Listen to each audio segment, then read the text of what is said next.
Hey loves. So I stopped manifesting 3 years ago now, and let me tell you why.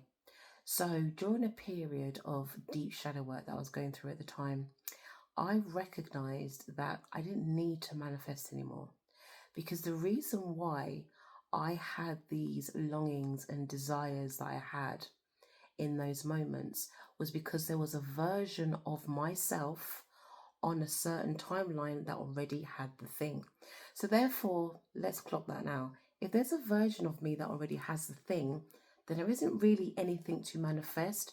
All I actually needed to do was align my vibration and frequency with the thing that I was desiring, right? And just to be clear here, I'm not talking about if you desire a bar of chocolate and you shouldn't be it shouldn't be eating chocolate. I'm talking about things like the business that you desire to create, the book that you desire to write, the stage that you desire to stand on to share your message with thousands or millions of people, the house that you desire to live in, the car that you desire to drive, the location that you want to live in. Okay, those soul pulls that you feel, there's a reason that you feel them. All right. So let me share a short story with you now before we go to bed tonight. Okay. So I moved to one of the most beautiful and most picturesque areas in the whole of the United Kingdom about 5 months ago now. Okay. And let me tell you how it happened.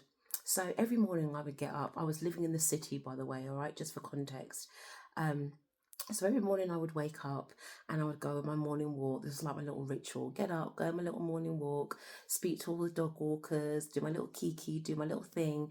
And there's a particular bench that I'd love to go and sit on. So I'd always sit there, and this was my time to just sit and listen to God, listen to the divine, see what wanted to come through for me. That was just my time. So on this particular morning, I went and I sat on my bench and I heard, clear as day, you're moving. And I was like, oh, well, yeah, I kind of know I'm moving because you see, I've always had this soul yearning to be living in a village, okay, surrounded by trees, surrounded by nature, surrounded by water, having like a better sense of community, more support for me and my autistic younger son. So I always knew that it was going to happen, but I also have an older teenage son. He's 18, and he still had commitments where I was living in the city. So I thought to myself, well, I know I'm going to move, but it won't be for about another 2, 3 years or so. And I just kind of let that go. So anyway, I took that message and I got on with my day. Went for my walk again the next day, sat back on my bench again, heard it again, you're moving. And I got the timeline, November. And then I was like, hold on a minute. November, but how's that going to work? Clock the lower ego, okay? How's that going to work? My son's doing this and I'm doing that and I need this and I need. And I said, hold on a minute. We know how this works now, okay? Surrender, let it go, see what happens. And you know what I started to do? I started to align myself. For every week, I would pack a box, okay? Started packing up my bedroom, packing up small items in the house and just leaving them in the living room, okay?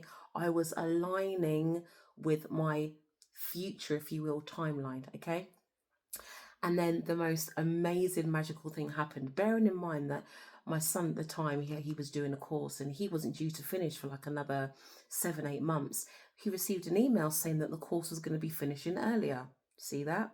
Leave the ego behind. So I was like, okay, this is all aligning. November then came, and then this amazing opportunity came up for me to have this move. And I was like, wow, I've aligned with the frequency. Yes, I had a little period of like, okay, how is this going to happen? But I observed that part of my lower ego and said, hold on, be quiet, because we know we just surrender now. I received the message and I've trusted. Okay, there's one thing with me that never wavers, and it's my faith. And despite me, my lower ego kicking a little bit, I never allowed it to override my faith. Okay, so the amazing opportunity came up in November, and then by February this year, I was moved, and I'm in, like I said, one of the most beautiful areas in the United Kingdom, with an amazing support system for my youngest son who's autistic, literally a stone's throw away, amazing neighbours, surrounded by beautiful nature. Just amazing, and everybody's happy here. And I share this with you today as that gentle reminder. Okay, look, if you resonate with manifesting, then that's cool. Do you, boo? I'm not here to tell you not to do it. I'm just showing you another perspective of how you can live your life and move through life. Okay, Because again, I know that there's a lot of spiritual gurus out there and manifesting coaches and all of these things. And myself, I went through all of that. You know, I used to really resonate with manifesting and believe that I had to write everything down 100 times for it to happen. And it just didn't happen that way for me. And ever since, well, it started for me 3 years ago, but I'm just using this incident as an example. Ever since I realized that there's a version of me that already had the thing that I was desiring, I never looked back. It's all about your faith, and it's all about your ability to release, surrender, and align with your new best timeline. Okay? Take that message from me with love today. Good night. Love you.